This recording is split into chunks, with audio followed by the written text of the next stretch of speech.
하는데 지난 시간에 배운 내용 좀 복습하고 그리고 계속 이어서 하겠습니다. 우리 지금 시장에 대해서 배우고 있고 시장 안에 수요와 공급이 있다는 이야기를 지난 시간에 했었어요. 그래서 공급이 뭔지 수요가 뭔지, 공급이라는 것은 그 제품을 판매하는 판매자가 내가 어느 가격까지 갖고 이제 물건을 팔지, 그리고 수요는 내가 얼마면 그 물건을 살지, 그거를 보여주는 게 수요와 공급이라고 했습니다. 수요와 공급을 우리는 하나의 그 그래프 위에 둘 다 나타나는 걸 지난 시간에 배웠었죠. 몇 가지 가정들을 우리는 했었고, 우리는 수요 공급을 다룰 때 하나의 시장에서만 다룬다. 그리고 그 시장 내에서 판매되는 제품은 우리가 이제 하나의 시장인데 그 안에서는 동일한 제품을 판매한다라는 것을 가정했었고, 그다음에 그 판매되는 모든 제품은 다 같은 가격이고 그 구성원들은 모두 같은 정보를 가지고 있다. 마지막으로 수요자와 생산자가 꽤 많이 있다라는 것을 가정했었어요. 그리고 이제 수요 함수와 공급 함수에 대해서 배웠었는데, 그러면 수요를 결정하는 요인이 뭐가 있나를 찾아봐야 돼요. 그래서 수요에 어떤 것들이 영향을 미치는가, 여러 가지 요인들이 있었죠. 수요에 영향을 미치는 것들. 가장 중요하게는 가격이 있었고, 그 가격이 비쌀수록 당연히 수요를 덜 하겠죠. 비쌀수록 우리는 좀 비싼 거 못 사 먹잖아요. 비쌀수록 당연히 수요가 줄어들 것이고, 가격이 저렴하면 좀 더 많이 사 먹고 싶겠죠. 그래서 가격이 제일 중요하게 영향을 미칠 것이다. 근데 가격뿐만 아니라 다른 요인들도 수요에 영향을 미칠 수 있단 말이에요. 시장 안에 수요자가 얼마나 많은지, 수요자가 많을수록 당연히 수요가 많을 것이고, 그 다음에 그 수요자들의 소득이나 혹은 재산이 얼마나 많은지, 아무래도 재산도 많고 소득도 많고 부자들은 좀 더 수요를 더 많이 할 가능성이 높죠, 대체로. 또한 하지만 그 반대인 경우도 나타날 수 있다고 했어요. 꼭 소득이 높다고 해서 특정 모든 재화에 대해서 다 수요가 높은 게 아니라 일부 재화에 대해서는 내가 소득이 높아졌을 때 오히려 수요를 덜 하는 경우도 있을 수 있다고 그랬죠. 시험에 시간에 그런 얘기 잠깐 했었는데, 우리가 그 막 돈 없을 때 먹기 싫은 데가 억지로 먹는 게 만약에 있었다라고 치면은, 남학생들 군 생활 해봤으면 군대만 나가면 이런 거 절대 다시 안 먹어야죠. 그런 거 있잖아요. 안에서 먹을 때는 막 그냥 없으니까 먹는데 나중에 내가 형편 좋아지면 절대 안 먹어야지 막 이런 거. 하여튼 뭐 그런 것들은 어쩌면 소득이 늘어났을 때 오히려 수요가 감소하는 그런 효과도 있을 수 있다고 했습니다. 그래서 컨슈머 인컴에 따른 수요의 변화는 뭐 일반적으로는 플러스로 나타나는 경우가 많지만 마이너스로 나타날 수도 있다고 했었고요. 그거에 대해서는 이따가 또 자세하게 설명할 거예요.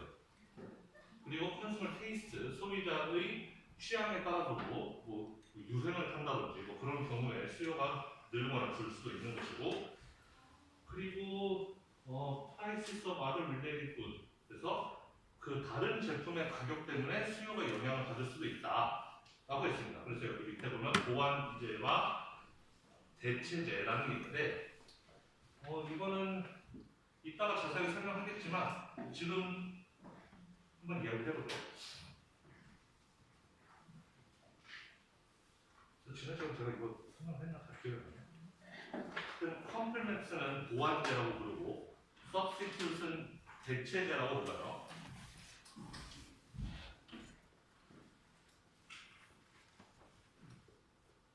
얘는 보완제라고 부르고, 두 개의 재화가 서로 보완제의 성격을 갖는다라는 거예요. 두 개의 재화를 우리는 이야기하고 있는 거예요. 그 다음에 substitute는 대체제라고 부릅니다. 두 개의 재화가 서로 대체가 된다는 뜻이에요. 보완제는 쉽게 말하면 우리가 같이 사 먹는 거라고 생각하면 돼요. 치킨하고 맥주 이런 거. 저는 치킨을 먹고 맥주 없으면 치킨 안 먹는데. 그러니까 예를 들어서 맥주의 가격은 그대로인데 치킨의 가격이 많이 올랐어요. 그럼 나는 맥주의 가격은 그대로지만 치킨이 비싸서 못 사 먹는 상황이 되면 맥주도 따라서 같이 못 사 먹게 되는 거예요. 맥주의 수요가 그렇게 줄어들 수 있다는 거죠. 보완제가 비싸져 버리면은 내가 원래 사 먹으려고 했던 그 재화에 대한 수요가 떨어질 수 있단 말이에요. 예를 들어서 내가 뭐 집에서 파스타를 해 먹는데 파스타를 해 먹으려면 파스타 면도 사야 되고 파스타 소스도 사야 돼요. 근데 두 개 다 있어야지 파스타가 되잖아요. 내가 소스만 사가지고 밥 말아 먹을 수 없잖아. 밥 말아 먹어도 되긴 되겠지만 좀 하여튼 그런 거. 그래서 내가 파스타 면을 사야 되겠는데 파스타 면의 가격 그대로지만 파스타 소스가 너무 비싸졌어요. 그럼 내가 굳이 파스타 소스를 못 사게 됐다면 파스타 면도 살 필요 없어지잖아요. 그래서 수요가 줄어들겠죠. 그런 경우에 보완제, 즉 보완제 가격이 영향을 미칠 수가 있다는 거죠. 대체제는 서로 대체가 가능한 것들이라고 그랬죠. 뭐 귤과 오렌지 같은 거. 내가 귤 평소에 그렇게 썩 좋아하진 않았는데 오렌지 가격이 엄청 올랐어요. 그러면 오렌지 못 사 먹게 되니까 대신에 귤을 사 먹고 이런 거. 보완 대체제 가격이 오르는 경우에 수요가 줄어들 수 있다. 대체제 가격이 오르는 경우에 수요가 같이 오를 수가 있다는 거죠. 대체되는 것이 비싸져 버리니까 내가 저거 대신에 이거 사 먹는다. 이렇게 돼가지고 이거에 대한 수요가 올라가는 그런 효과가 있을 수 있다. 자, 중요한 것은 이렇게 수요에 영향을 미치는 요인들이 많이 있는데 우리는 그 많은 요인들을 한꺼번에 모형에 넣고 설명하기가 어려워요. 왜냐? 우리는 그래프에다가 그림을 그리고 싶은데 하나의 축은 수요를 담당해야 돼요. 그러면은 그래프 딱 2차원 평면의 그림을 그리려면은 수요를 설명하는 거 딱 한 요인만 여기에 집어넣을 수 있지. 요인이 여러 개 있으면은 3차원, 4차원, 5차원 막 이렇게 차원을 여러 개 그려야 돼요. 그렇게 하면 머리가 빠개지니까 우리는 그렇게까지 하지 말고 그냥 수요를 설명하는 요인 딱 하나만 집어넣자. 그래서 거기에 제일 중요하게 작용하는 게 가격이니까 이 프라이스를 집어넣자. 여기에는 가격을 써넣자라는 것이고 그럼 나머지 요인들은 어떻게 해요? 나머지는 그냥 생각하면 되나요? 그게 아니고 나머지 요인들은 일단 other factors는 constant하다고 가정하자라는 다른 요인들은 일단 일정하다라고 가정하고 다른 요인의 변동이 생기면 우리는 그래프를 이동시킬 거라 그랬어요. 그래서 토마토에 대한 수요 곡선 이게 가로축에 있는 수요고 가로축에 있는 수량을 쓰는 거죠. 세로축에는 가격을 써서 이렇게 수요 곡선을 이렇게 그렸습니다. 일반적으로 수요 곡선은 이렇게 오른쪽 아래로 내려가는 그림이 되어야 되겠죠. 가격이 비싸질수록 수요는 줄어드는 게 뭐 우리가 상식적으로 생각했을 때 맞는 거니까 비싸지면 아무래도 못 사먹게 되는 거죠. 가격이 싸지면 더 많이 사먹고 싶은 것이고 그래서 수요 곡선은 이렇게 되어갖고 그래서 수요 곡선을 우리는 그림으로도 그릴 수 있어야 되고 저렇게 수식으로도 쓸 수 있어야 되고 그랬습니다. 뭐 수요 곡선 막 복잡하게 배우면은 뭐 2차 함수, 3차 함수로 쓸 수 있지만 우리는 그냥 거의 1차 함수 수준에서만 할 거예요. 수학으로는 뭐 그렇게 어려운 건 안 하려고 생각하고 있습니다. 자, 그러면은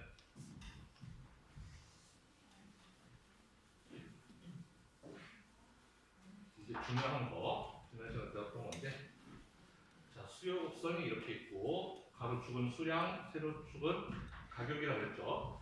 자, 수요를 결정할 요인들이 여러 가지 있다고 했어요. 가격, 무슨 뭐 보완제 그리고 뭐 수요자의 숫자들 뭐 여러 가지 요인들이 있었는데 그 중에 가격이 변동하면 어떻게 되느냐? 예를 들어서 지금 현재 이 지점 A라는 지점에 지금 수요와 가격이 형성되어 있어요. 여기에 형성되어 있는데 만약에 가격이 비싸졌어요.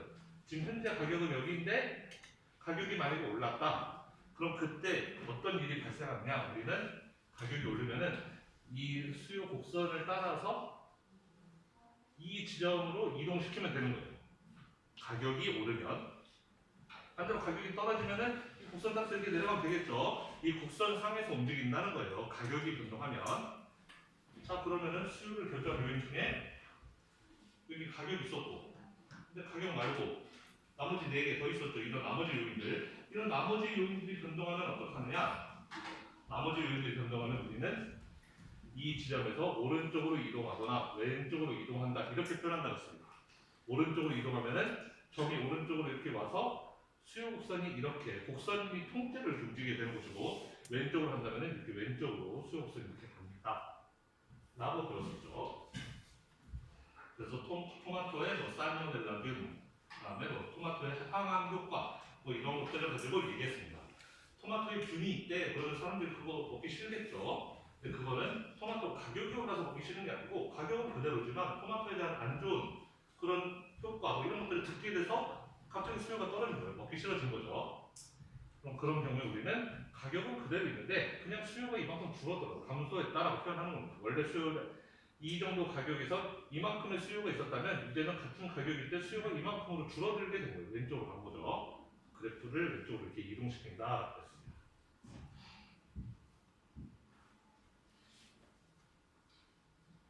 자, 그 다음에 공급도 마찬가지로 똑같은 방식으로 생각하면 공급을 결정하는 건 첫 번째 가격이 있었고요.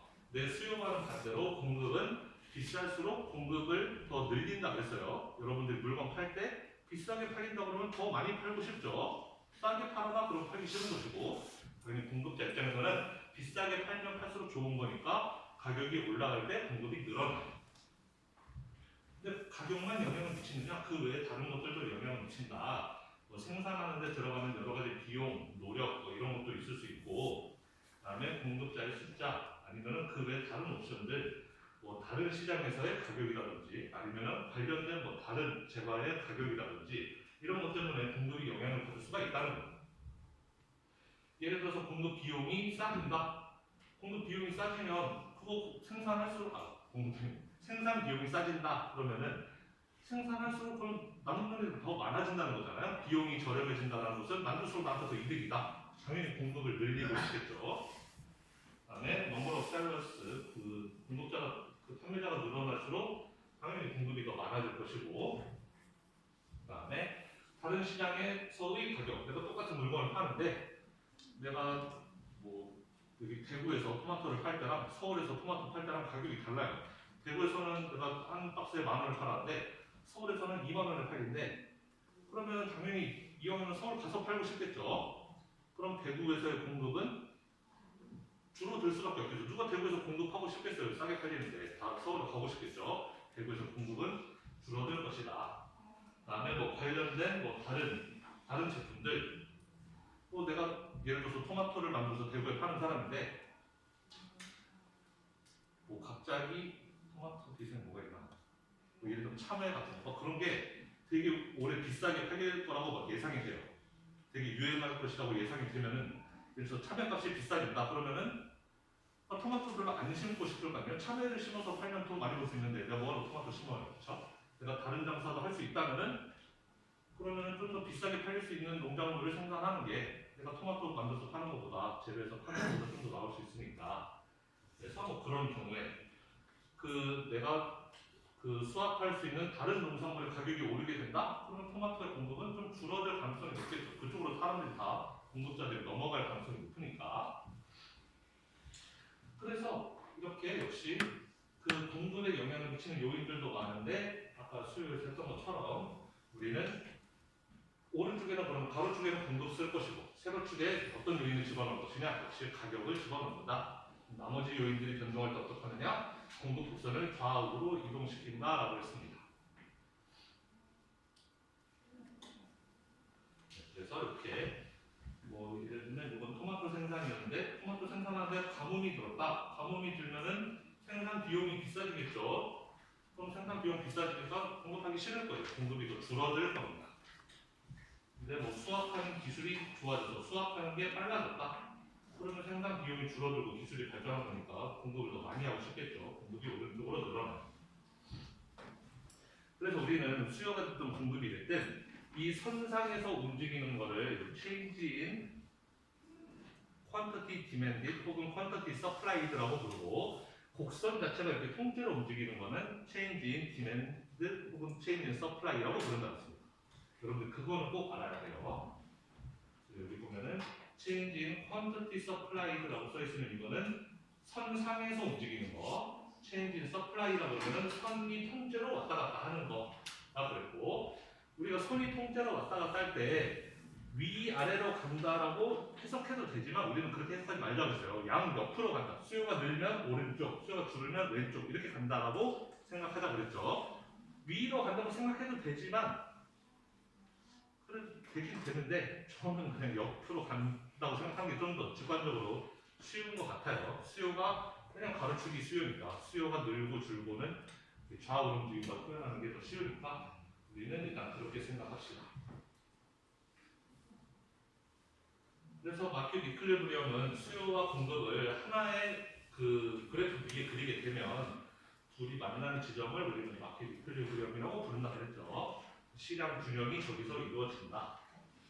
그래서 이 지점에서만이 수요와 공급을 완벽하게 클리어 시킬 수가 있다. 수요 공급의 수를 맞출 수가 있다. 만약에 가격이 3달러가 아니고 얘보다 높거나 낮으면 공급이 남건, 공급이 과잉되거나 아니면 수요가 과잉되거나 이런 현상이 발생한다 그랬습니다.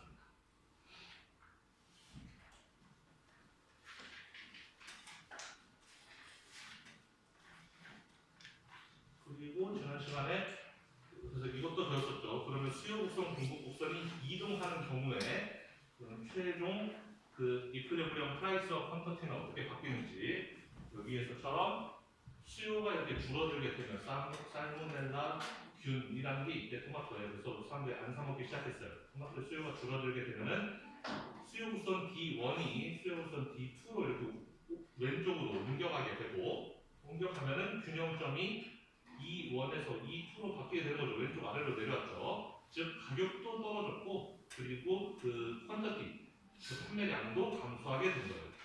그래서 P도 떨어지고 Q도 떨어지고 이렇게 된다는 것이고 그다음에 여기처럼 공급이 늘어나는 경우에 비료가 싸졌대요. 비료값을 아낄 수 있으니까 공급하면 더 많이 남겠죠. 당연히 공급을 늘리고 싶을 거예요. 공급을 늘린다. 그러면은 곡선이 통째로 이렇게 움직이게 될 것이고 그럼 E1에서 E2로 바뀌게 된다. 가격은 내려가고 대신에 판매량은 증가하게 된다. 네, 여기까지 지난 시간에 배웠던 것 같습니다.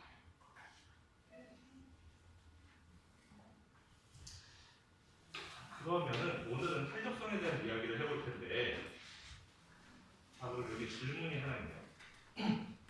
이퀄리브리엄 프라이스와 퀀터티의 변화, 체인지의 규모, 매그니튜드를 결정하는 건 뭔가? 수요 곡선이 이동하고 공급 곡선이 이동할 때 P와 Q가 바뀌게 되잖아요. 균형점이 옮겨가니까. 옮겨갈 때 옮겨가는 크기를 뭐가 결정하느냐라는 거예요. 첫 번째는 size of the shift라고 써있죠. 이건 당연한 이야기예요. 뭔 소리냐면 수요와 공급이 있는데 예를 들어서 수요 곡선이 움직인다고 생각해 봅시다. 수요가 증가했어요. 수요가 증가하면 이 수요 곡선 오른쪽으로 증가하죠. 근데 수요가 조금 증가했어요. 예를 들어서 조금만 증가하면 균형점은 여기에서 여기로 옮겨가게 되는 거죠. P는 이만큼 증가, Q는 이만큼 증가 이렇게 되는 겁니다. 그런데 사이즈 오브 더 shift가 커요. 이거는 예를 들어서 수요가 많이 증가했어요. 이만큼 증가한 게 아니고 여기서 그냥 확 증가해서 이만큼 늘어났다 수요가. 그러면은 새로운 균형점 여기가 되는 거죠. 이 지점에서 여기까지 이렇게 바뀌게 되는 거예요. P도 이렇게 많이 오르고 Q도 이렇게 많이 오르고 이렇게 됐다라는 거죠. 그래서 당연히 이 균형점이 여기서 얼마나 멀리 가느냐, 가깝게 가느냐 멀리 가느냐는 이 시프트가 얼마나 가깝게 가느냐 멀리 가느냐 그거에 의해서 결정된다. 그거는 뭐 너무 당연한 이야기니까 별로 할 필요가 없습니다. 사이즈 오브 더 시프트는 당연한 이야기예요. 근데 그 다음 거가 좀 흥미로운 이야기예요. 이번에 슬로프 오브 더 커브예요. 커브의 기울기가 중요하다라는 겁니다. 그래서 이 밑에 그림을 보면은 첫 번째 거 한번 볼까요? 자, 여기서는 이 서플라이 커브, 공급 곡선이 플랫해요. 평평하다는, 기울기가 완만하다는 거죠. 서플라이 커브가 이렇게 기울기가 완만하게 되면 수요 곡선 D가 D1에서 D2로 움직였어요. 뭐 수요가 늘어나는 뭔가가 있었겠죠. 뭐 토마토의 항암 효과 때문에 수요가 늘었다 예를 들어서 그러면 E1에서 E2로 바뀌게 되는데 자 그림을 잘 보면은 P는 별로 안 올랐어요. E1에서 E2로 위로 조금만 올라갔잖아요. 근데 오른쪽으로 Q가 많이 증가했죠. 이렇게 서플라이 커브가 평평하게 되면은 수요의 변동에 의해서 균형점이 바뀔 때 가격은 별로 안 변하고 Q가 많이 변하는 걸 우리가 볼 수가 있다는 거예요. P랑 Q 중에 뭐가 더 많이 변하냐? 우리 지금 그거 보자는 이야기예요. 그러니까 자, 그 옆에 거는 이제 좀 반대로 서플라이 커브가 스티프해요. 그래서 기울기가 굉장히 가파라요. A랑 반대죠. A는 이 S 커브가 누워 있고 이 B에서 S 커브가 이렇게 서 있죠. 얘는 기울기가 크고 얘는 기울기가 작아요. 그래서 이렇게 기울기가 큰 경우, 서플라이 커브의 기울기가 큰 경우를 보니까 디맨드는 똑같이 움직였어요. 여기서처럼 이렇게 똑같이 이만큼 움직였는데 이 경우는 보니까 Q는 조금만 올라가고 P가 많이 올라간 걸 볼 수가 있어요. 가격은 많이 올랐고 그 판매량 자체는 그다지 그렇게 많이 변동하지 않는 거죠. 자, 똑같은 거를 수요에 대해서도 이야기해보면 수요 쪽도 똑같이 여기 C에서는 수요가 플랫하고 평평하고 그 다음에 D에서는 수요가 가파르죠. 그런 경우에도 역시 공급 곡선이 이동했을 때 그 수요 곡선이 평평한 경우에는 P는 조금 변하고 Q가 많이 변하고 그 다음에 D 같은 경우에 이렇게 수요가 가파른 경우에는 P가 많이 변하고 Q가 조금 변하는 것을 우리가 볼 수가 있습니다. 다음 그림으로 보면 그렇게 되는 거고 누가 모르고 이건 쉽죠. 그림으로 보면 다 알겠는데 그럼 이거를 좀 해석을 해보자면 이게 무슨 뜻인가 해석을 좀 해보자면 그럼 이 A 같은 경우에 공급이 이렇게 평평하다고 써 있어요. 공급이 이렇게 평평하다는 것은 이 공급하는 사람들, 판매자들이, 공급자들이 가격에 민감하다는 뜻일까요? 아니면 둔감하다는 뜻일까요? 그걸 좀 생각을 해볼 필요가 있습니다. 곡선이 평평하다.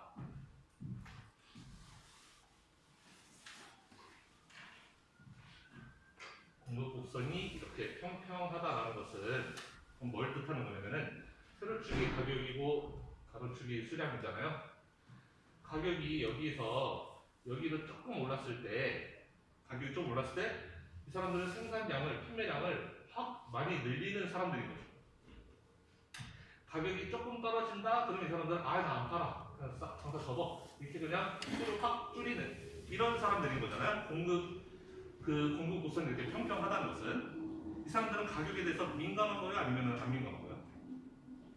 엄청 민감한 거죠. 가격 좀만 올리면 야 우리 밥 만들어서 팔아야 돼 하는 거고 가격 좀 떨어지면 야 장사 접어 그냥 다 끝내 이렇게 하는 거잖아요. 가격에 약간의 변동만 있어도 크게 반응하는 사람들인 거예요. 그러니까 수요가 이렇게 변동했을 때 가격은 사실 크게 오르지 않는 거예요. 양 자체가 많이 변하게 되는 거죠. 수요가 늘어났을 때 가격은 조금 오르는데 대신에 양을 훨씬 많이 늘리게 되는 그런 결과가 나오게 되는 거예요. 이 B에서는 이제 반대인 거죠. 공급 곡선이 이렇게 기울기가 커요. 기울기가 이렇게 크다는 것은 이 사람들은 가격에 대해서 그렇게 민감하지 않다는 걸 의미해요. 가격이 이렇게 많이 올라도 공급은 조금만 늘리는 거죠. 가격이 이렇게 많이 떨어져도 공급 조금만 줄이고 가격이 비싸지든 싸지든 나는 크게 신경 안 쓰겠다라는 사람들이 이런 사람들인 거예요. 그럼 그런 경우에는 이렇게 수요가 증가해도 공급 양 자체가 크게 바뀌진 않는다라는 거예요. 이 사람들은 가격에 이렇게 민감한 사람들이 아니니까 가격이 그냥 오르게 놔두라는 거예요. 어차피 우리는 그냥 그렇게 많이 팔 생각 없어 이렇게 되는 거예요. 자, 수요 쪽도 마찬가지인 거죠. 수요도 이렇게 수요가 평평하다는 것은 수요가 이렇게 평평하게 내려간다. 수요는 무조건 내려가고 공급은 이렇게 올라가는 건데 어떤 기울기로 올라가고 내려가고 우리는 그걸 보자는 거죠. 수요가 이렇게 내려가긴 내려가는데 이렇게 평평하게 내려가요. 이런 사람들은 좀 가성비충? 가격이 좀만 올라가면 난 안 사. 이건 안 사. 이렇게 되는 거고 가격이 좀만 내려가면 야 이거 2개, 3개씩 사. 이렇게 되는 거죠. 많이 사자는 게 되는 거예요. 이거는 가격에 굉장히 민감할 때 수요가 이렇게 되는 겁니다. 자, 그럼 가격에 이렇게 민감하니까 가격이 좀만 바뀌어요. 공급이 늘어난다 그러면은 가격이 좀 떨어지겠죠. 가격이 좀 떨어진다 싶으면 사람들이 막 사러 가자 해가지고 이 수량이 확 늘어나게 되는 거예요. 가격이 조금만 내려가도 수량이 크게 늘어나는 그림이 나오게 되는 것이고 사람들이 많이 사먹는다는 거죠. 그 다음에 마지막으로 수요 곡선이 스티프한 경우 수요 곡선이 이렇게 되어 있으면은 이 사람들은 가격에 대해서 별로 신경 안 쓰는 거예요. 아주 쿨한 사람들. 그래서 가격이 이렇게 비싸져도 그래, 나 이만큼 줄여야지. 가격이 이렇게 떨어졌어도 후들값 떨지 마. 나 좀만 늘릴 거야. 이렇게 되는 사람들인 거죠. 가격에 대해서 별로 그렇게 민감하지 않은 사람들. 네, 그런 경우에는 공급이 늘었다고 해도 수요량 자체가 크게 늘어나지 않는 것. 대신에 가격이 이렇게 또 떨어지게 되는 것이죠. 그래서 이렇게 어떤 그 하나의 곡선에 시프트가 발생했을 때 수요나 공급이 이동해서 결국 체인지 인 서프라이드나 체인지 인 디맨드가 바뀌게 됐을 때 그게 얼마나 많이 바뀌느냐는 이 슬로프 오브 더 커브에 달려 있다라는 거. 기울기가 어떻게 기울기가 평평하느냐 아니면 기울기가 가파르느냐에 따라서 P와 Q가 동시에 변할 때 P 쪽이 많이 변하고 Q 쪽이 적게 변할지 아니면 P가 적게 변하고 Q가 많이 변할지 그거를 결정한다라는 거. 그래프를 보시면 이해될 거고 그래서 나오는 개념이 이 일레시티라는 개념, 탄력성의 개념. 여러분 탄력성에 대해서는 다 배웠었나요? 정지하게 얘기 시간에? 이제 처음 들어오는 이름이에요, 탄력성. 당장 언론에서 뭘 가르치는지 정확히 몰랐어요. 여러분들의 수준이 어느 정도 될지 모르겠는데. 탄력성은 일단 쉽게 이야기하면은 개념적으로 이야기하자면 방금 전에 했던 그 얘기예요. 가격에 얼마나 민감하다. 그래서 수요의 가격 탄력성 그러면 가격에 대해서 민감하다 그러면 탄력성이 높은 거, 둔감하다 그러면 탄력성이 낮은 거 이런 건데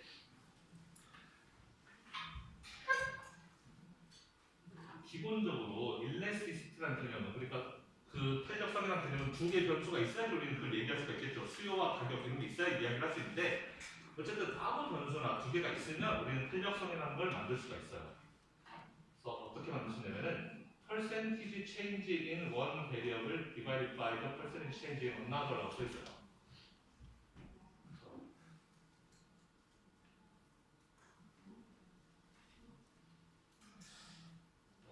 네, 일단 수요만 가지고 설명해 봅시다. 네, 여기 맨 처음에 price elasticity of demand가 나오는데 수요의 가격 탄력성이에요. 그러면은 수요의 가격 탄력성이 elasticity 2니까 2라고 이렇게 쓴 것 같아요. 얘는 뭘 쓸 거냐면은 아까 문제에서 아까 그 문장에서 percentage change in one variable divided by percentage change in another 그랬잖아요. 그러니까 두 문자에다가 percentage change in one variable 쓸 거예요. one variable이 우리는 그 수요인 거죠. 수요를 뭘로 나누냐? divided by percentage change 똑같이 써요. percentage change in 가격 이렇게 쓸 겁니다.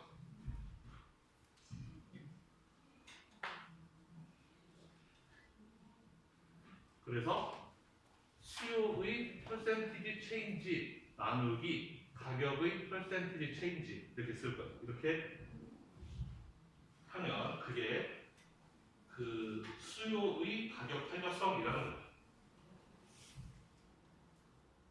자 그리고 여러분들 앞으로 이런 세모 모양 이런 델타를 보게 되면은 얘는 일반적으로 산수에서 change라는 표현으로 쓰여요. 앞으로는 change라고 이렇게 안 쓰고 그냥 이렇게 세모 델타로 쓰겠습니다. 얘도 change 그러면 change 대신에 델타. 그럼 change라는 게 뭐냐? 값이 100에서 110으로 바뀌었다. 얘가 예를 들어 P인데 가격인데 가격이 100달러에서 110으로 바뀌었어요. 그럼 우리는 여기 10 변해서 플러스 10 얘를 change in P라고 부르고 가격의 변화 이게 그 체인지예요. 그 체인지라는 게 어려운 게 아니고 값이 얼마에서 얼마로 바뀌었다 그러면 그 차이가 그 델타 값이 되겠습니다. 그러면 얘는 무슨 뜻인지 알겠는데 퍼센티지 체인지로 써있잖아요. 퍼센티지 체인지는 뭐냐 대체 그러면 그거는 뭐냐면 퍼센티지 체인지는 일종의 변화율 또는 성장률이라는 개념으로 생각하면 쉬워요.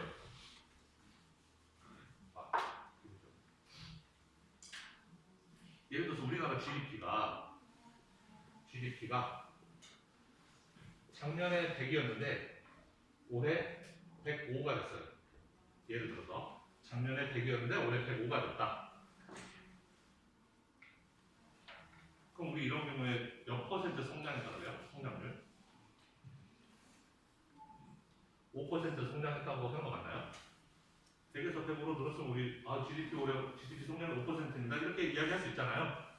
바로 이게 그 퍼센티지 체인지 몇 퍼센트 늘었느냐 그걸 보여주는 게 퍼센티지 체인지고 그럼 얘는 이 5%라는 건 어떻게 계산이 된 거냐? 얘는 이렇게 계산이 된 거죠.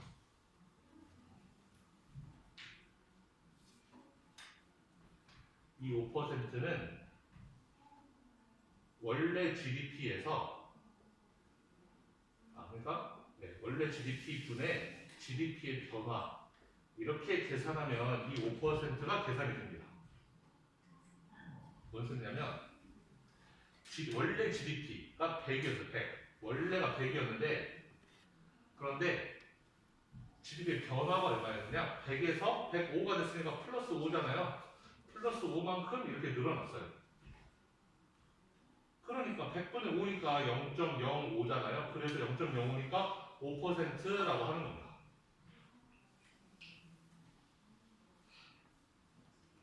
맞나요?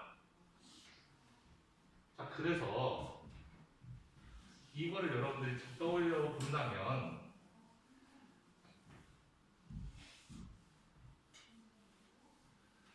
그러면 수요의 가격 탄력성은 percentage change in Q 나누기 percentage change in P라고 했는데 percentage change in QD는 결국에는 QD분의 델타 QD라고 쓸 수 있다는 겁니다. percentage change in price는 P분의 델타 P라고도 쓸 수 있는 것이고 이거 이해됩니까? 이해 안 되면 안 된다고 이렇게 하시는 제가 이해 안 되는 걸로 생각할게요. 얘가 이렇게 되고 얘가 이렇게 되는 거 알겠어요? P가 다시 100에서 105가 될 때 그럼 우리는 이거를 퍼센트 체인지 몇 퍼센트 변했느냐 우리 5% 변했다라고 이야기하는데 이 5%라는 값이 어떻게 계산된 값이냐 100분의 5기 때문에 5%라고 우리는 썼다라는 거예요. 100분의 5, 100은 어디서 왔어? 100은 여기서 온 거고 이 5는 여기 플러스 5만큼 늘었으니까 이 5가 일로 와서 원래의 P값 P 분의 P의 변동 5 이렇게 해서 P분의 델타 P 이렇게 하면 5% 이렇게 나온다라는 거예요.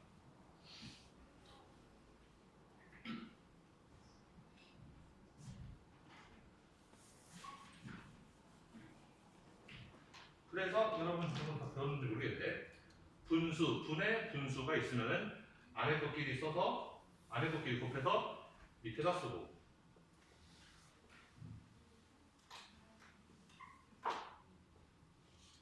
그 다음에 바깥에 것끼리 곱해서 위에다 쓰죠. 네, 이렇게 쓸 수가 있습니다. 몇 가지는 안 나오는구나. 몇 가지. 이거는 나중에 하는 걸로 하고 저기서 여기까지 왔었네요.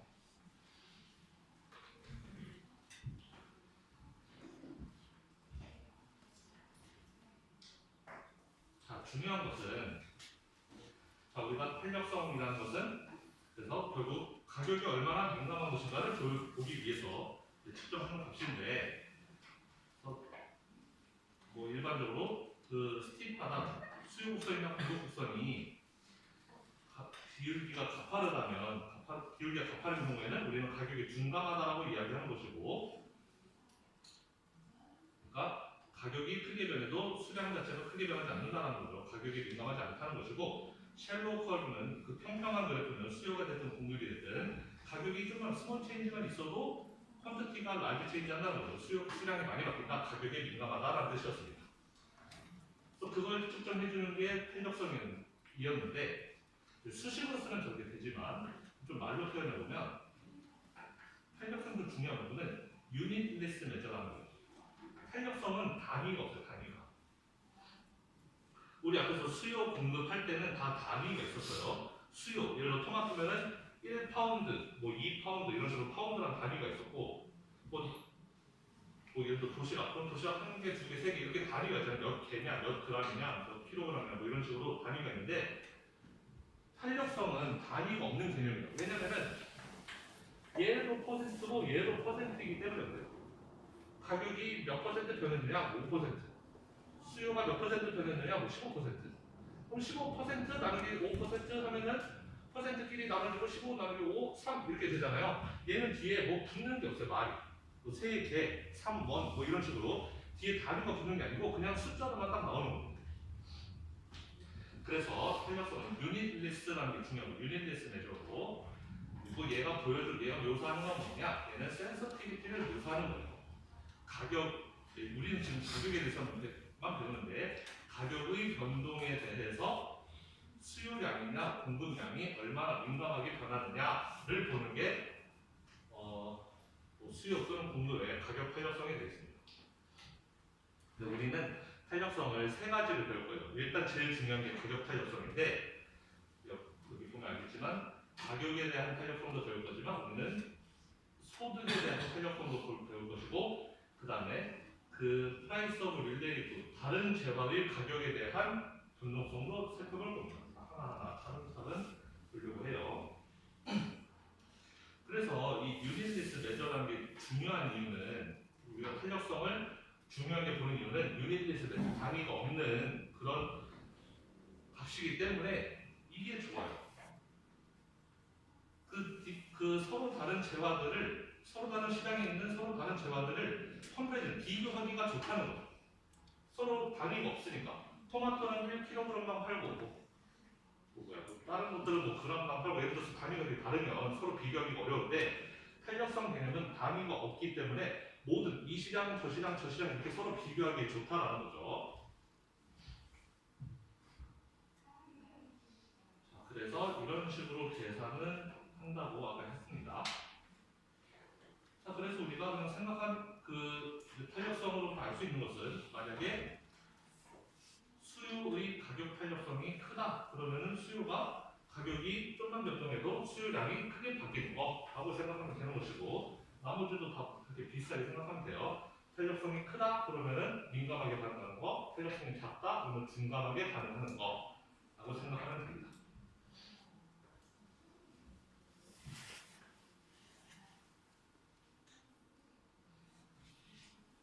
자, 그러면은 수요의 탄력성에 영향을 미치는 게 뭐가 있는가? 첫 번째, availability of close substitute이라고 하는데요. 수요의 탄력성에 뭐가 영향을 미치는가? 만약에 close substitute이라면 가까운 대체제죠. 얘를 완벽하게 대체할 수 있는 뭔가가 있다라면 내가 귤을 좋아하는데 얘를 귤을 대체할 수 있는 오렌지라는 게 있어요. 그러면은 나는 귤의 가격에 민감하게 반응할까 아니면은 덜 민감할까요? 옆에 대체제가 있어요. 근데 내가 평소에 먹던 게 가격이 비싸졌죠. 옆에 대체할 수 있는 게 있는데 그러면 굳이 내가 얘를 사볼 필요가 있을까요? 옆에 좋은 대체제가 있는데 좋은 대체제들이 있다면 굳이 내가 가격 좀 비싸도 안 사먹고 싶겠죠. 그래서 좋은 대체제들이 있다면 가격에 민감해질 가능성이 높아요. 수요의 가격 탄력성이 높아질 가능성이 높은 거죠. 대체할 게 없다면 내가 무조건 사 먹어야 되겠죠. 우리 옛날 얼마 전에 뭐 요소수 이런 거 대란 있었죠. 요소수를 대체할 뭐가 있었으면은 사람들 다 그거 샀겠지만 대체할 수 없으니까 그게 뭐 원래 평소에 1,000원 하던 게 2만원, 3만원 가도 그거를 살 수밖에 없는 거잖아요. 대체제가 있었다면 그렇게 비싸면 안 사면 그만이죠. 근데 그걸 어쩔 수 없이 산다라는 것은 즉 가격에 민감하지 않게끔 가격에 둔감하게끔 그렇게 산다는 것은 대체제가 없었으니까 걔를 살 수밖에 없으니까 샀다는 거가 될 수도 있고 그래서 대체제가 있냐 없냐는 그 수요의 가격 탄력성에 영향을 미칠 수가 있다. 그 다음에 브레스 오브 더 마켓인데 이거는 시장을 얼마나 크게 잡느냐 작게 잡느냐에 따라서 좀 달라질 수 있다는 거예요. 예를 들면 뭐 고기 시장 고기 우리 육류 뭐 돼지고기 소고기 같은 고기 시장 있어요. 그래서 고기 전체로 뭐 가격이 변동할 수 있죠.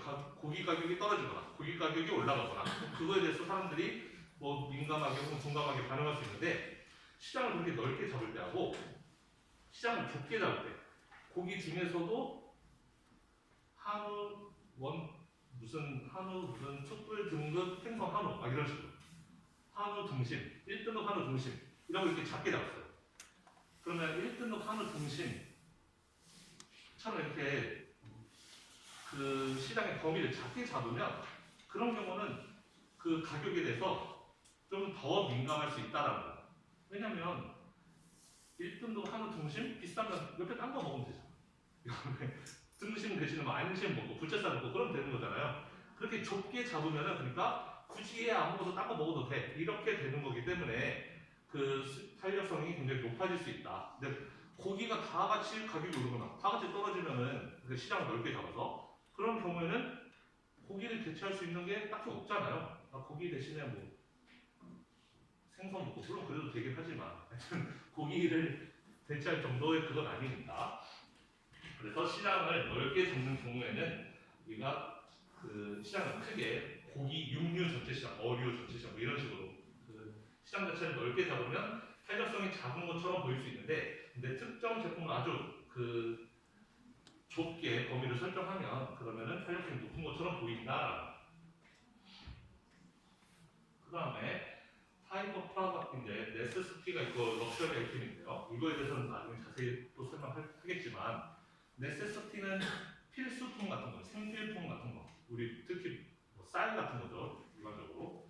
그다음에 럭셔리 아이템은 뭐 사치제라는 뜻인데, 어떤 게 더 그 탄력성이 높을까요? 어떤 거가 더 가격이 민감할까요?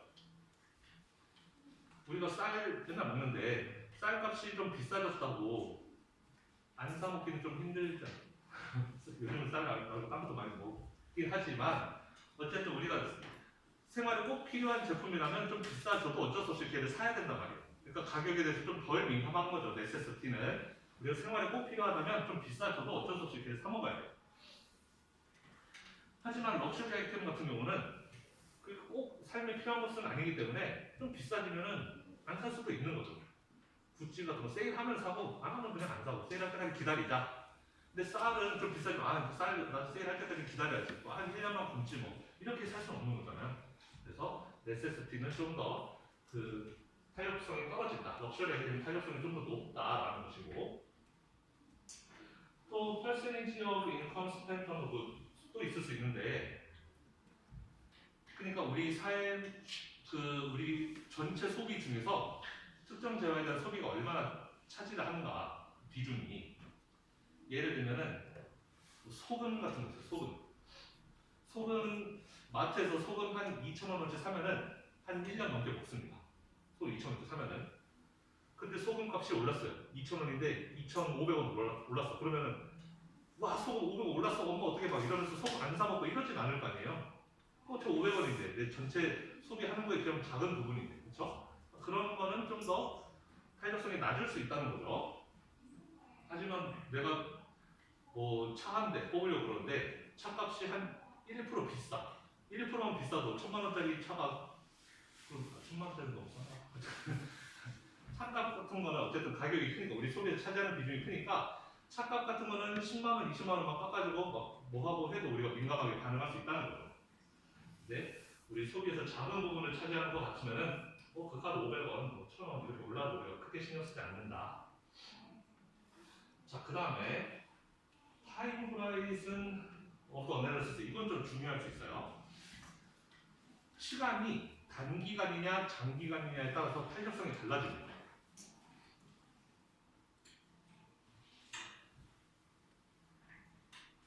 단기간에는 우리가 빨리 대체제를 찾을 수 없어요. 뭐 요소수도 요소수 대체제라고 했어. 하여튼 내가 막 엄청 막 목이 많아 죽겠어 지금. 막 목이 많아서 막 물을 사 먹고 싶은데 물값이 비싸다고 해도 내가 너무 목이 마르면 사 먹는 거예요. 일단 단기간에는 사 먹고 보는 거예요. 뭐 다른 거를 찾을 겨를이 없으니까. 근데 좀 장기적으로 시간이 좀 오래 지나고 나면은 얘 말고 뭐 딴 거 먹지 이렇게 될 수가 있다는 거죠.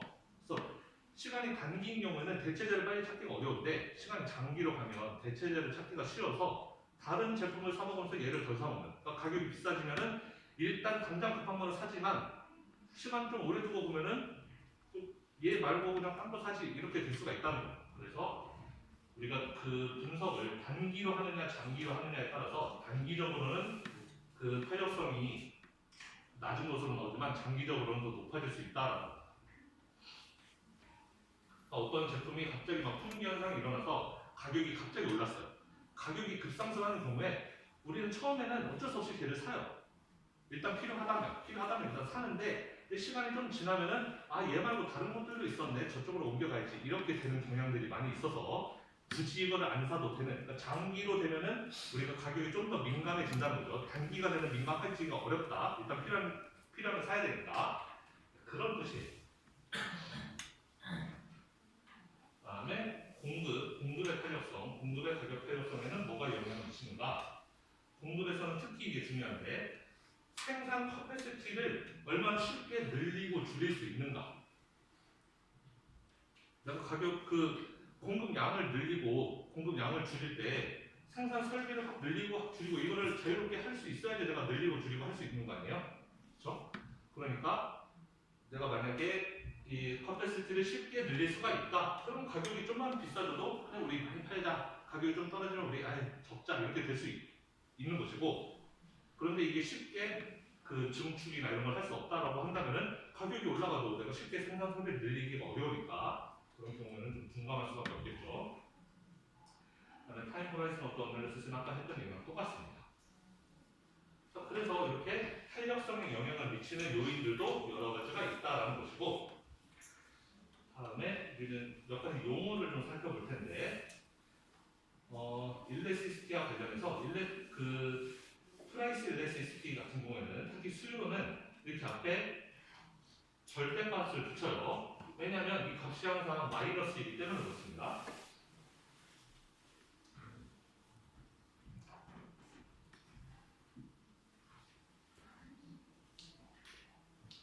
얘는 가격의 변화분의 수요의 변화인데 가격이 이렇게 증가하면 수요는 감소한 거잖아요. 얘는 플러스인데 얘는 마이너스란 말이에요. 그래서 플러스분의 마이너스 하면 무조건 마이너스가 나와요. 수요의 가격 탄력성은 항상 마이너스이기 때문에 항상 값이 마이너스 0.5, 마이너스 1, 마이너스 2, 뭐 이런 식이란 말이에요. 매번 마이너스 보기가 귀찮으니까 우리는 거기에 그냥 절대값을 씌웁니다. 그래서 절대값 씌워서 플러스로 만들어준다. 그래서 수요의 가격 탄력성이 만약에 0과 1 사이다. 그러니까 기준은 1이라는 거예요. 1을 기준으로 1보다 작으면 우리는 inelastic, 비탄력적이다라고 부른다.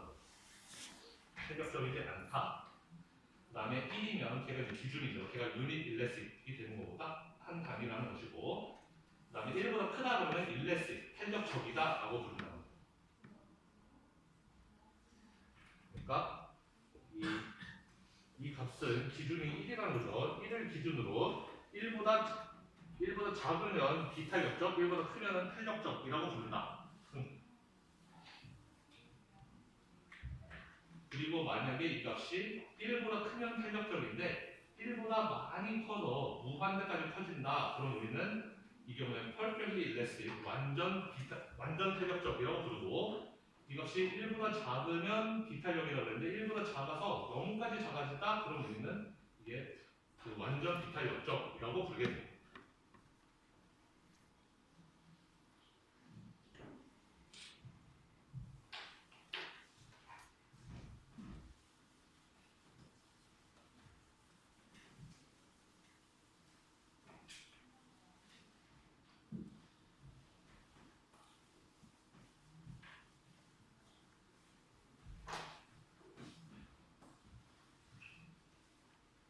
자, 그럼 이번에는 우리가 수요 곡선, 공급 곡선에서 제일 많이 할 게 1차 함수예요. 그래서 우리는 1차 함수의 예를 가지고 탄력성 계산하는 걸 한번 해보겠습니다. 여러분 1차 함수가 뭔지 알아요? 직선을 1차 함수라고 하는 거예요. 곡선이 되면 2차 함수 이상이 되는 거고 우리는 수요 곡선도 이렇게 직선, 공급 곡선도 이렇게 직선 이래서 우리는 1차 함수를 다룬다라고 하는 겁니다. 수요 공급 곡선이 당연히 1차 함수여야 될 필요는 없죠. 다른 모양의 수요 곡선이 이렇게 내릴 수도 있고 공급도 뭐 이렇게 올라갈 수도 있고 이렇게 할 수는 있는데 우리는 괜히 그런 복잡한 수식을 하지 않겠다. 가장 간단한 1차 함수만 가지고 하겠다라는 거고요. 그래서 1차 함수를 아무거나 가정해 놓고 거기에서 탄력성을 계산해 보자라는 거예요. 이 그림을 그대로 이용해 보면 가격이 여기는 결편 20이고 여기는 10이네요. 이렇게 되어 있는 1차 함수 식인 거죠. 얘는 아마도 여러분 이렇게 이제 이런 수요 곡선 보면 이거 식으로 나타낼 수 있어야 돼요. 얘는 일단 P에 대해서 써보면 P는 절편이 20이니까 20 빼기 지금 기울기가 가로축으로 10 갈 때 세로축으로 20 떨어졌죠. 플러스 10 갈 때 20 떨어지니까 얘는 2분의 1이 되는 거고 이렇게 Q 이런 식으로 쓸 수가 있겠죠. 이거를 Q에 대해서 쓴다면은 QD는 40 마이너스 2P 뭐 이런 식으로 쓸 수가 있겠습니다.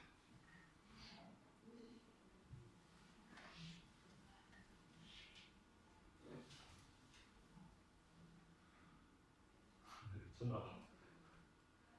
여러분 제가 틀리면 틀렸다고 좀 얘기를 어디다 틀렸죠?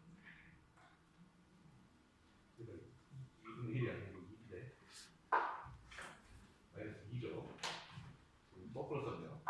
오른쪽으로 10 갈 때 아래로 20 떨어진다 이렇게 썼어야 되는데 기울기가 2죠. 1 갈 때 2가 떨어지니까 여기서도 잘못 썼네요.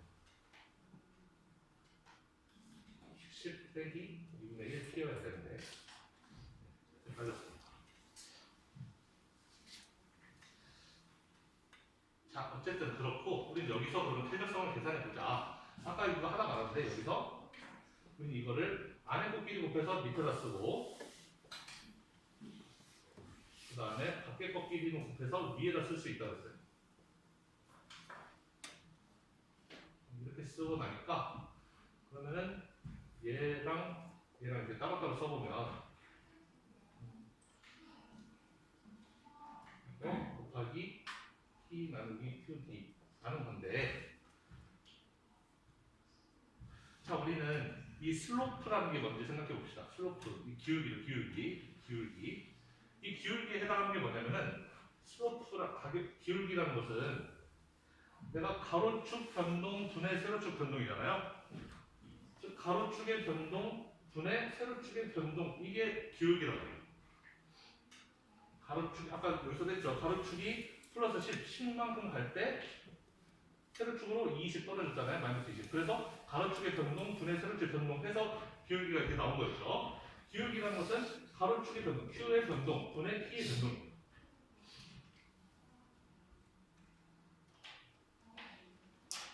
그러니까 얘는 기울기의 역수가 되겠네요.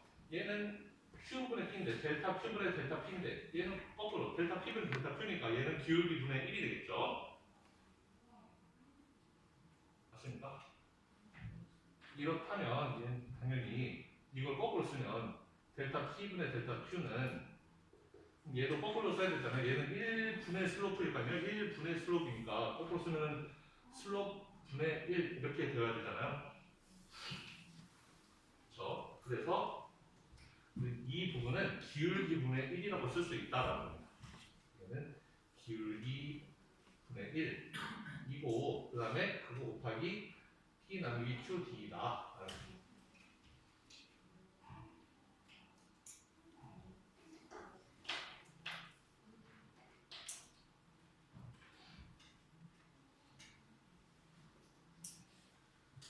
그럼 우리는 이 그림에서 기울기는 마이너스 2라는 걸 다 알아요. 아까 다 했죠. 마이너스 2. 따라서 기울기 분의 1은 마이너스 2분의 1이겠죠. 기울기 분의 1은 마이너스 2분의 1. 얘는 마이너스 2분의 1이다. 우리 그건 알고 있어요. 그럼 거기다가 Q분의 T만 곱해주면 돼요. 그래서 저기 지점 가운데 B가 있는 B 가운데에서 저희가 B다.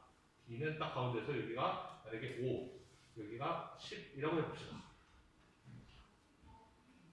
그러면 이 지점 B 지점에서의 탄력성은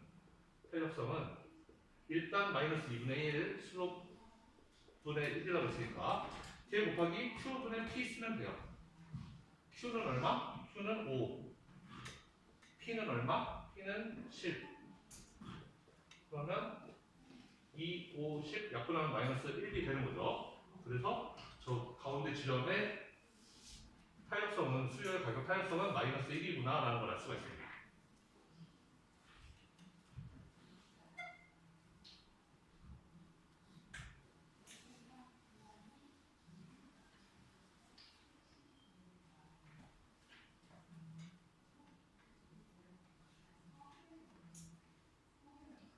자, 그러면은 뭐 또 하나 해볼까요?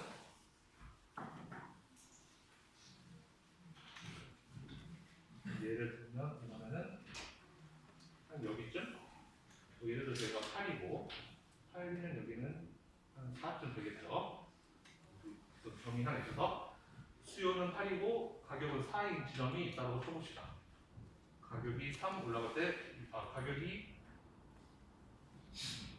가격이 6 떨어질 때 수량이 3 늘어나는 겁니다. 자, 그러면은 이 지점, 여기 C라는 지점이 있을 때 여기서의 탄력성은 똑같이 일단 슬로프의 1이니까 마이너스 2분의 1, 얘는 고정이고 그 다음에 P는 4, Q는 8 이렇게 되는 거죠. P는 4이고 Q는 8이니까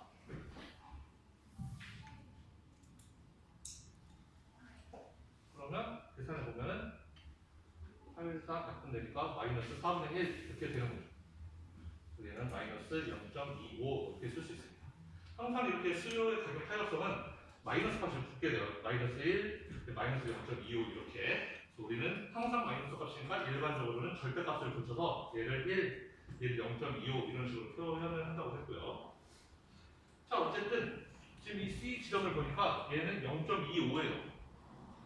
아까 앞에서 숫자가 1보다 작으면 우리는 비탄력적 인일레스틱이라고 했고 숫자가 1보다 크면 탄력적 일레스틱이라고 부른다고 했습니다.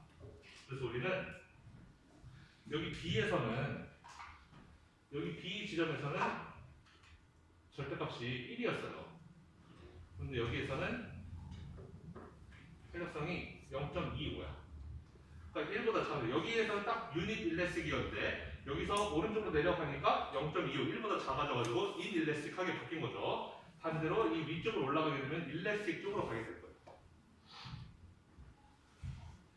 그래서 여기 보면은 이 가운데 지점이 유닛 일레스틱, 이거보다 오른쪽으로 가면은 인일레스틱 비탄력적, 이거보다 왼쪽 위로 올라가면은 일레스틱 탄력적이 되는 겁니다. 그리고 이게 극단적으로 맨 끝까지 가게 되면은 얘는 아예 그 탄력성이 무한대가 되어버려서 펄펠리 일레스틱이 되는 것이고 얘는 아예 탄력성이 0까지 떨어지게 되는 것이죠.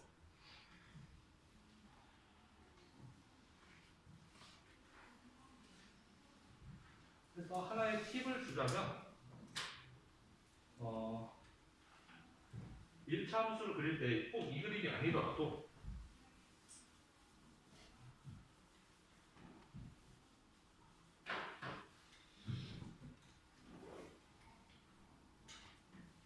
수요 곡선이 이렇게 1차 함수 직선으로 이렇게 되어 있는 경우에는 이 직선 중에서 여기랑 여기에 딱 중간 이 지점 중간 지점은 무조건 여기는 탄력 독성이 1이 되게 되어 있어요.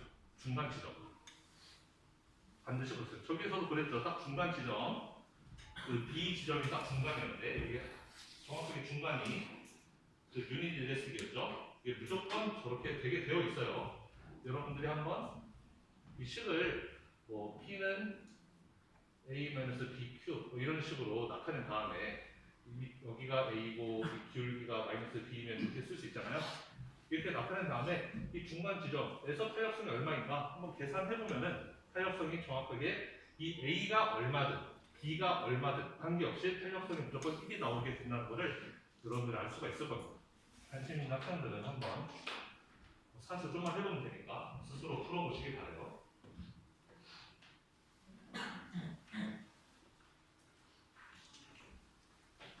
자, 그 다음에 아까 탄력성이 아예 0까지 떨어지면 펄필리 일레스틱이고 펄필리 인일레스틱이고 무한대로 가게 되면 펄필리 일레스틱이라고 했어요. 완전 탄력적, 완전 비탄력적이라고 했었는데 그런 경우는 우리가 이렇게 1차 함수에서 아예 수요가 빵인 경우 그리고 가격이 빵인 경우 이런 경우에 해당이 되지만 이런 경우 우리가 흔히 볼 일은 없고 사실 이런 경우는 보기가 실생활에서 볼 수가 없는 경우들이고, 실제로 우리가 그 완전 탄력, 완전 탄력의 경우를 보는 거는 그래프가 이렇게 생겼을 때, 그래서 수요 곡선이 됐던 공급 곡선이 됐던 수요 곡선이 이렇게 아예 그냥 세로로 직각으로 이렇게 서 있는 경우죠. 그래서 이거는 뭐냐면 가격이 얼마든 간에 수요 공급이 딱 거기로 정해져 있는 거예요.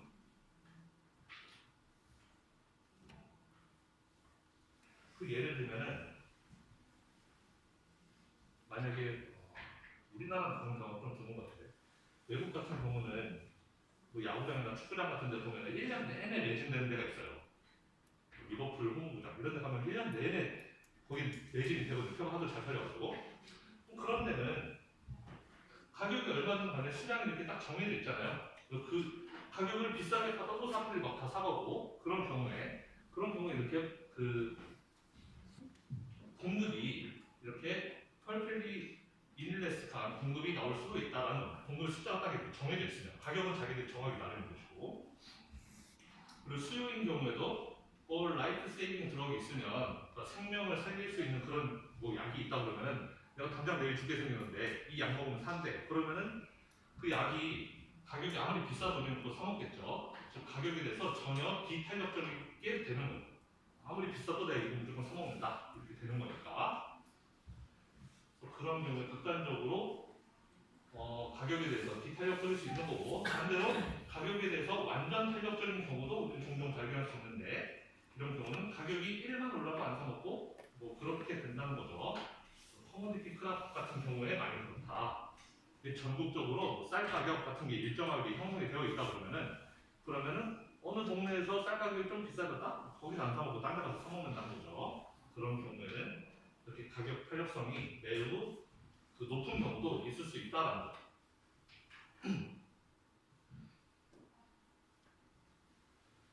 자, 그러면은 우리가 이제 하나의 탄력성을 배우게 그 수요의 가격 탄력성을 배웠는데, 수요의 가격 탄력성, 수요의 공급 탄력성을 배웠는데, 사실 여기서 또 하나 중요한 개념이 수요의 소득 탄력성이라는 게 있습니다. 이거 좀 중요한 개념이에요. 그래서 아까는 가격에 대해서 얼마나 민감하느냐, 수요가 가격 변동에 대해서 수요가 얼마나 민감하게 변동하는지가 수요의 가격 탄력성이었다면, 이번에 수요의 소득 탄력성은 소득에 따라서 수요가 얼마나 민감하게 변동하는가, 내가 소득이 한 단계 올라가면 내가 그 특정 재화에 대한 수요를 얼마나 늘릴까, 얼마나 줄일까, 그걸 보는 게 인컴 일레스티시티 오브 디맨드. 그래서 쟤는 EI라고 합니다. EI, 인컴 일레스티시티 오브 디맨드는, 그래서 소득의 퍼센티지 체인지 분의 수요의 퍼센티지 체인지가 되겠습니다. 내가 소득이 몇 퍼센트, 소득이 1% 올랐을 때 내가 수요가 몇 퍼센트 올라가는가, 그거를 보는 거예요. 그런데 우리가 아까 수요의 가격 탄력성 볼 때는 1이 넘으면 우리는 뭐 탄력적, 1보다 작으면 비탄력적 이런 식으로 불렀잖아요. 1보다 크면 탄력적, 1보다 작으면 비탄력적 이렇게 불렀는데, 이 수요의 소득 탄력성 같은 경우에는 그 값이 얼마이냐에 따라서 우리가 재화의 종류를 이렇게 나누게 돼요. 그래서 첫 번째, 굉장히 중요합니다. 소득 탄력성이 네거티브인 경우, 0보다 작은 경우에는 우리는 그 재화의 이름을 inferior good이라고 불러요. 우리말로는 열등제입니다. 열등제.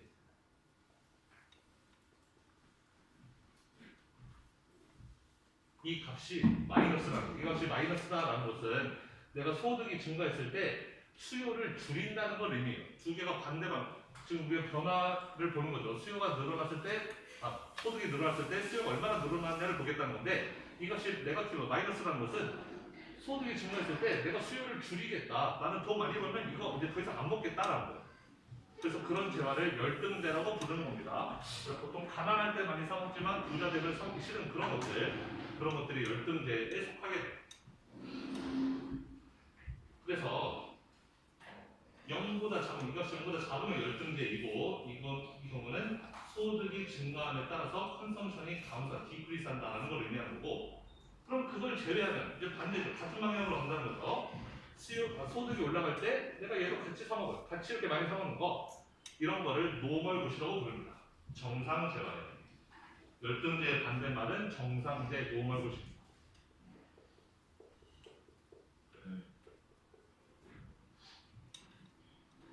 정상제 맞겠지?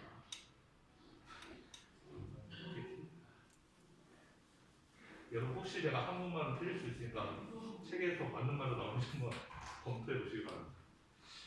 자, 너무 배우지 못해서 기대가 됩니다. 열등제는 확실히 맞는데 하여튼 노멀 굿이고, 그런데 이 노멀 굿을 둘로 나눠요. 또 어떻게 나누냐, 그 0보다 크면 노멀 굿인데 0에서 한번 자르고 1에서 한번 또 자릅니다. 그래서 0보다는 큰데 1보다 작으면 걔를 네세서티라고 불러요. 그래서 걔를 아마 필수대라고 부를 거예요. 얘는 지금 기준이 여기가 0이에요. 0을 기준으로 0보다 작으면 열등제, 0보다 크면 정상제인데 0보다 큰데 여기는 기준이 1이야. 1이 기준에서 1보다 작으면 필수대, 1보다 크면 사치제, 럭셔리 굿이 되는 거예요. 자, 그러면 필수대는 1보다 작은 걸 의미해요. 얘가 1보다 작은 거, 0보다는 크지만 1보다 작은 거. 1보다 작다는 게 뭘 의미하느냐, 내가 소득이 한 10% 올랐는데 내가 수요를 2%만 올려요. 그럼 10분의 2, 5분의 1이죠. 1보다 작죠. 이런 경우에 우리는 필수대라고 불러요. 내가 소득은 많이 늘었지만 수요는 그거에 비해서 좀만 올리는 거예요. 반대로 생각하면 소득이 10% 줄어들어도 나는 그거에 대한 수요를 2%만 줄이겠다는 거죠. 내 소득이 크게 늘든 아니면 크게 줄든 관계없이 나는 그 재화를 웬만하면 사먹겠다라는 거. 그런 것들을 우리는 필수대라고 부릅니다. 아까 이야기했던 쌀 같은 거. 내가 돈을 2배로 벌었다 그래서 하루에 밥 3끼 먹던 거 6끼 먹고 이렇진 않잖아요. 그렇죠? 내가 돈을 좀 못 번다 그래서 내 소득이 뭉쳤다 그래서 쌀을 아예 안 사먹고 그렇지도 않고, 그러니까 내 소득의 변화에 따라서 같이 늘리고 줄이고 하긴 하겠지만 그만큼은 아니라는 거예요. 10% 올라갈 때 얘는 한 1, 2%만 올라가고 10% 내려갈 때 얘도 1, 2%만 내려가는 애들을 우리는 필수제라고 부르고, 사치제는 1을 넘어가요. 얘가 1을 넘어간다. 일레시시티가 1을 넘어간다라는 이야기는 내 소득이 10% 올라갔을 때 나는 얘에 대한 수요를 한 50% 올리고 이런 것들이죠. 반대로 생각하면 내 소득이 좀만 떨어져도 난 이거에 대한 수요를 팍 떨어뜨리는 거예요. 이런 제품들은 아마도 굳이 나는 꼭 필요 없는 그런 사치제일 가능성이 높은 거죠. 소득이 늘어나면은 저거 사고 싶다. 하지만 소득이 줄어들면 아예 안 사고 싶다. 이렇게 되는 것들. 우리는 그런 재화들을 사치제라고 부릅니다. 그래서 이 인컴 일레시시티를 계산해서 0보다 작다 그러면은 inferior good, 0보다 크다 그러면 정답의 normal good인데 0보다 큰데도 1을 기준으로 또 한 번 나눠서 0보다 큰데 1보다 작으면 필수제, 1보다도 크면 사치제 이렇게 나와요. 이 개념들은, 이 이름들은 여러분들 반드시 외워야 돼요. 아주 중요한 단어이기 때문에 꼭 여러분들이 외워두시고, 그 다음에 마지막으로 탄력성 하나를 더 배울 건데, 맨 마지막에 배우는 탄력성은 우리말로 뭐라고 모르겠네. 이 수요의 가격 탄력성인데 크로스 프라이스 일레시시티예요. 제가 한국처럼 국어서를 우리말로 뭐라고 하는지 모르겠는데, 쉽게 말하면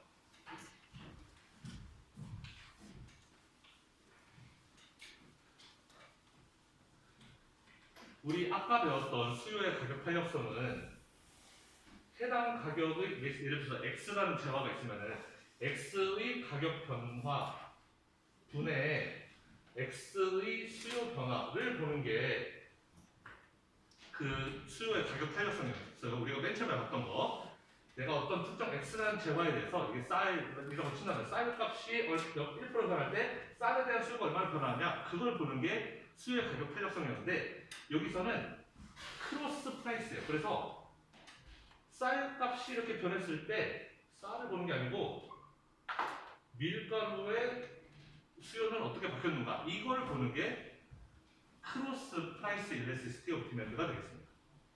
특정 X라는 재화의 가격이 바뀌었을 때 Y라는 재화의 수요가 늘어나느냐 줄어드느냐 그거를 보자는 거예요. 우리 아까 맨 처음에 이야기했던 보완제랑 대체제 그것과 관련이 있는 부분이겠죠. 그래서 역시 이거에 쌓인 지금 이거를 해석해 보면 Y의 가격의 퍼센티지 변화, Y라는 재화의 가격 변동이 X라는 재화의 수요 변동에 몇 퍼센트 영향을 미치는지 그걸 보여주는 게 지금 이게 크로스 프라이스 네세시티가 되겠습니다. 자, 만약에 이 값이 마이너스다.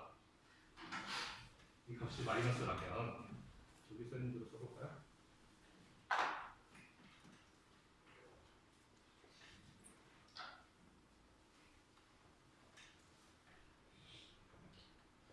자, 이 값이 마이너스다라는 것은 Y의 가격이 올라갈 때 X의 수요가 떨어진다라는 뜻이잖아요. 그러니까 마이너스가 나왔겠죠. Y가 비싸질 때 X에 대한 수요가 깎이는 거예요. 그럼 어떤 경우일까요? Y가 비쌀 때 X의 수요가 깎이는 거. 아까 우리 치킨 맥주 그런 케이스 아닐까요? 내가 치킨하고 맥주를 항상 같이 먹어야 되는데 치킨 값이 엄청 비싸죠. 치킨이 막 비싸지면은 난 치킨을 사 먹기도 어렵지만 맥주도 같이 사 먹기 힘든 거예요. 치킨이 없으니까 맥주 못 먹으니까. 그래서 맥주에 대한 수요가 이렇게 떨어질 수 있는 거죠. 그런 경우에 이렇게 마이너스가 나올 수 있다라는 거예요. 따라서 치킨과 맥주는 서로 보완해주는 관계인 거죠. 내가 치킨과 맥주를 같이 먹어야 되니까. 그래서 이렇게 마이너스가 나왔다, 네거티브가 나왔다는 것은 두 개 X와 Y가 서로 컴플리멘트다, 보완제라는 뜻이 됩니다. 자, 반대로 그럼 이 값이 플러스라면 얘가 Y가 비싸질 때 X에 대한 수요가 같이 늘어나면은 이게 플러스일 거 아니에요? 같은 방향으로 간다는 거죠. Y가 비싸지면 X에 대한 수요가 늘어난다. 그런 경우에 우리는 아까 귤과 오렌지 같은 케이스죠. 오렌지가 막 비싸진다 그러면은 오렌지 못 사보니까 난 귤 사 먹으러 가는 거죠. 귤에 대한 수요가 올라갈 수 있는 거예요. 오렌지가 비싸진다 그럼 나 귤 사 먹어야지. 귤에 대한 수요가 늘어나는 거예요. 그래서 서로가 서로 대체 관계죠. 대체 관계라면은 하나가 비싸지면 나 딴 거 먹으면 되니까 대체제를 찾으면 되니까 대체제 수요가 늘어난다. 그래서 이렇게 이 값이 플러스로 계산이 되게 되면 우리는 두 재화 사이의 관계가 서로 대체제다라는 걸 알 수가 있습니다. 네, 오늘 수업은 여기까지 할게요.